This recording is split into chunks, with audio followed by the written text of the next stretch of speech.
Credo dos Assassinos, ou no original, Assassin's Creed, uma franquia de jogos da Ubisoft de grande sucesso. Tanto sucesso que foram feitos livros para cada jogo. São 8 livros no total, todos escritos por Oliver Bolden. Eu li todos e agora eu vou fazer o ranking apresentando e dizendo o que tem de bom e de ruim em cada um dos 8 livros. Eu sou o Versus e você está no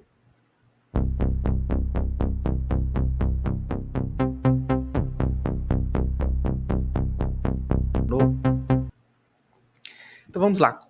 Como não vai ser só uma resenha, mas sim um ranking, eu vou do pior ao melhor. Então, o pior é o último livro, que é o Submundo.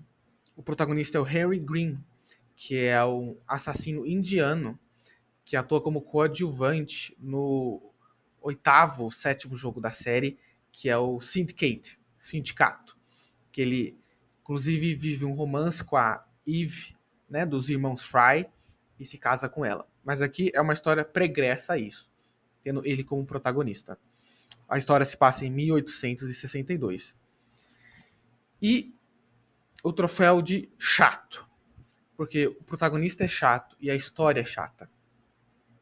Temos um final feliz, que é a maioria dos finais dos assassinos ao longo da série são finais trágicos.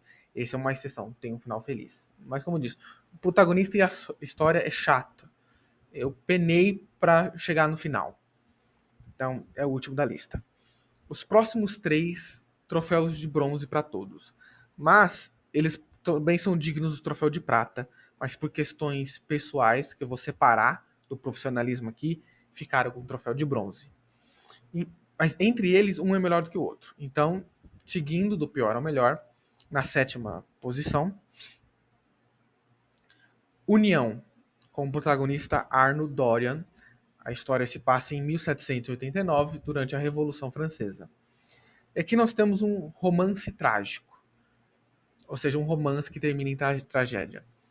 Ele é um assassino, a amada dele, acho que é Elise, é uma templária, só que ela vive obcecada por vingança.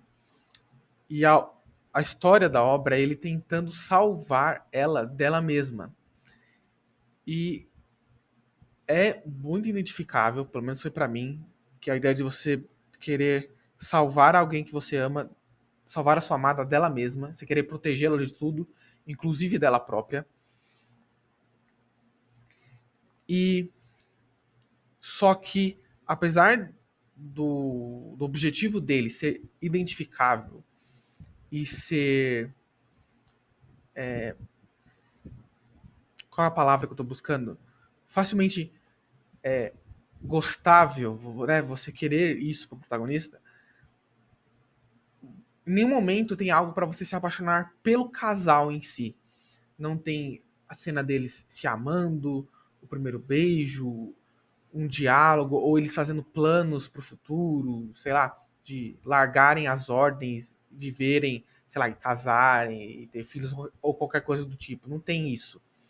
Então, a jornada, o objetivo dele é amável, mas não, o casal não é apresentado. Isso foi um grande erro do roteirista de não colocar isso. Eu tô lendo um homem querendo salvar a amada dela mesma e não tem nada para eu me apaixonar pelo casal. Então, troféu de bronze não dá para ser prata para mim. Melhor do que União, Bandeira Negra, um dos favoritos dos fãs dos jogos. A obra se passa na era de ouro da pirataria, com Edward Kenway. E depois de já ter lido tantos livros antes, aqui nós temos mais uma obra, mais uma história destinada a terminar em tragédia. Então eu já estava vacinado de tanta tragédia. Eu já esperava, então eu já não estava me importando muito. E aqui, diferente de outros protagonistas, ele vai atrás da tragédia, porque ele é extremamente confiante e o que ele quer? Ele entrou na pirataria para fazer dinheiro, para viver bem com a esposa e os futuros filhos. Só que ele não precisava nessa. Ele não era miserável, ele era só pobre. E, e a esposa dele, que amava ele, que era noiva ainda, né? Não queria isso. Não, a gente não precisa ser rico. Nós podemos viver aqui na fazenda do seu pai, construir a nossa casa, ter nossos filhos, e enriquecer pouco, e mesmo que a gente nunca seja rico, podemos ser felizes juntos. Então, ele abandona algo muito bonito, porque ele tem certeza que ele vai para o mar, e em um ano ele vai voltar cheio da grana. Mas a gente está falando de, da história dos assassinos, e eles com frequência têm finais trágicos.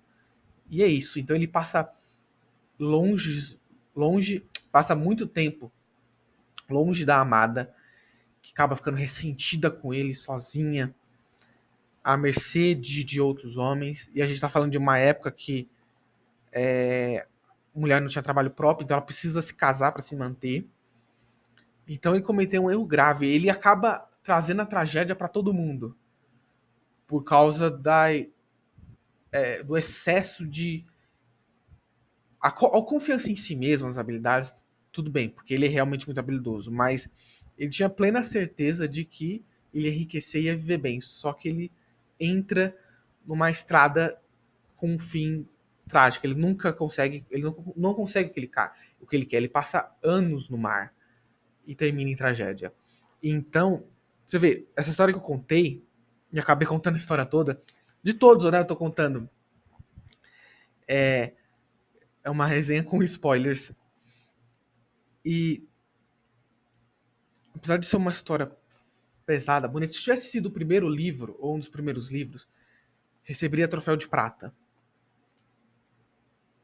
Mas depois de estar vacinado a obras de tragédia, ao observar um padrão no título, não funcionou. Então fica no bronze para mim. Um bronze melhor do que esse, mas ainda bronze, Cruzada Secreta. Nós temos a história do Altair Ibn Ahad. Sobrenome árabe dá nisso, né? Se passa em 1191. Aqui nós temos a história idêntica ao jogo, em que, por sua arrogância, ele comete um erro, ele é rebaixado, aí ele tem que eliminar seus alvos para subir de ranking de novo. Mas ele foi manipulado pelo seu chefe e salva o mundo porque o assassino traiu a própria ordem, né? O próprio credo. E no final nós temos aquele final melancólico dele sozinho, em volta de uma fogueira, contando a história dele. E é quase que gratuito a tragédia, porque ele diz que se casou, ele conhece a esposa, eu acho que em algum momento da obra, mas não tem nada entre eles, perde a esposa, ele estava sozinho esperando morrer. Então, é um excelente primeiro livro, só que a gente tem muito mais do profissional do Altair do que do lado pessoal. Diferente de todos os seguintes, que a vida pessoal tem muito impacto no objetivo da jornada, o Altair não. Ele é um assassino, ele não tem ninguém, ele não tem sonhos, sabe? Tanto é que se encaixa muito pro primeiro jogo da série, né? Então, troféu de bronze. O único troféu de prata é o Renegado, que conta a história do terceiro jogo, né? Aqui o protagonista é o Haytham Kenway, durante a Revolução Americana, 1770. Esse aqui também é um exímio exemplo de uma história de assassino. Mas não assassino genérico, assassino do credo, né? Dessa ordem, né? Do jogo. Começa com uma tragédia. O pai é assassinado, a irmã é sequestrada e ele ainda é criança. Então ele passa a juventude dele toda treinando na ordem. Depois ele tem que rastrear a irmã, investigar e descobrir onde ela foi parar para ser de escrava. Acho que ela é mais uma concubina de um sheik ou coisa parecida. E, tipo assim, você com certeza se apega ao personagem, torce por ele, porque não é uma jornada só de vingança, tipo, ou dele sendo profissional, cumprindo a ordem, não. Ele tem alguém para salvar. Diferente de muitos assassinos que só salvam as pessoas de maneira secundária. Não, ali o objetivo é resgatar a irmã, então ele tem que rastrear ela primeiro. E, tipo, foi-se décadas desde que ela foi sequestrada. Mas quando ele encontra ela e se identifica, pois ela não ia identificar ele, pois ele era criança, é muito bonito porque ela deixa claro que ela sabia que o irmão ia resgatar ela. Ela só diz, não é nem num tom de reclamação, é mais num tom de alívio. Ela diz assim: por que você demorou tanto? Em nenhum momento, quando ele era criança, ele disse: irmã, eu vou te salvar. Ele era só uma criança assustada, impotente. E quando ele finalmente resgata a irmã, sabe, bonitão, troféu de prata, fecha bonito, sabe?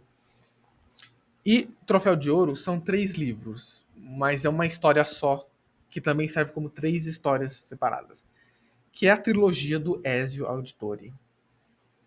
Renascença, Irmandade e Revelações. E por que esse fica o Troféu de Ouro? Porque a gente tem a vida toda do Ezio aqui em fases. Na Renascença é na casa dos 20, na Irmandade é na casa dos 30, e em Revelações é na casa dos 50. E cada livro começa e termina. Se você pegar o livro do meio, Irmandade, você entende tudo e sai satisfeito. Qualquer livro, você tem, sabe, ele é satisfatório em si mesmo, e o todo traz uma satisfação de você acompanhar o Ezio na sua jornada, e uma jornada de amadurecimento. Não só se torna um assassino melhor, mas ele se torna um homem mais maduro e sábio.